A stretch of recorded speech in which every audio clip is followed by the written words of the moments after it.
আশ্বিন মাসের শুক্লপক্ষের একাদশী অর্থাৎ বিজয়া দশমীর পর যে একাদশী, সেই একাদশী হতেই নিয়ম সেবা শুরু হয়ে যায়।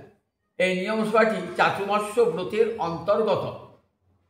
শয়ন একাদশী হতে উত্থান একাদশী পর্যন্ত 4 মাসের ব্রতের নাম চাতুর্মাস্য ব্রত। এই চাতুর্মাস্য ব্রতের অন্তর্গত হল নিয়ম সেবা ব্রত, অর্থাৎ নিয়ম করে গোবিন্দের সেবা। গোবিন্দের সেবা তো ভক্তরা প্রতিদিনই করেন, কিন্তু নিয়ম করে একটি মাস সেবা হবে।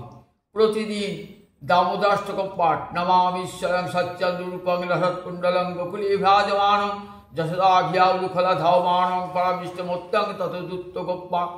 এমনি করে 8টি শ্লোক আছে সত্যব্রত মুনি, 8টি শ্লোক প্রতিদিন পাঠ।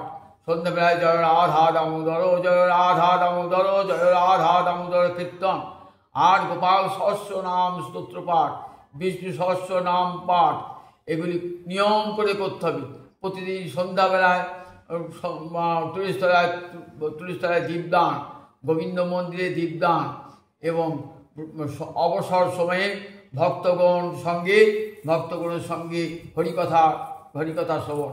প্রাতকালে রাত্রিবাস পরিত্যাগ করে শুদ্ধ বসন পড়ে গোবিন্দকে জাগানো, গোবিন্দকে জাগিয়ে মঙ্গল আরতি করা, কীর্তন করা, এবং তারপর যে স্নানটি করতে হবে। আমার যে কোনো কার্তিকের জলমাত্রকে যে কোনো জলে কার্তিকের পাশে স্নান হবে, এবং তারপরে তুলসী সেবা হবে, দীপদান হবে।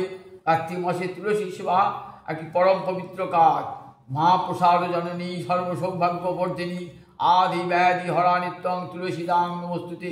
এমনি করে তুলসীকে সেবা করতে হবে, প্রণাম জানাতে হবে, তুলসীর কাছে হরিভক্তি প্রার্থনা করতে হবে, তুলসীতলায় দীপদান করতে হবে, আর অবসর সময়ে বসে হরিকথা দামোদর লীলা শ্রবণ করে এমনি করে নিয়ম সেবার মাসটি পালন করতে হবে।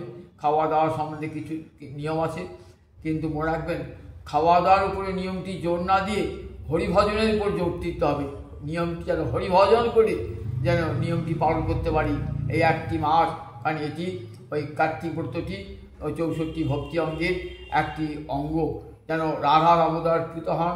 এই মাসে মা যশোদা বেঁধেছিলেন গোপালকে, দামবন্ধনে বেঁধেছিলেন দধি ভাণ্ড ভঞ্জন করবার জন্যে। এই মাসে কত লীলা ভগবানের, এই মাসেই দামবন্ধন লীলা ভগবানের, এই মাসে গোবর্ধন ধারণ লীলা ভগবানের, এইসব লীলাগুলি, এই যমুনার্জুন ভঞ্জন লীলা। তাই এই দামোদর মাসটি বৈষ্ণবদের কাছে অত্যন্ত পবিত্র মাস, এবং এই ব্রতটিও অত্যন্ত পবিত্র। জয় নিতাই, জয় নিতাই।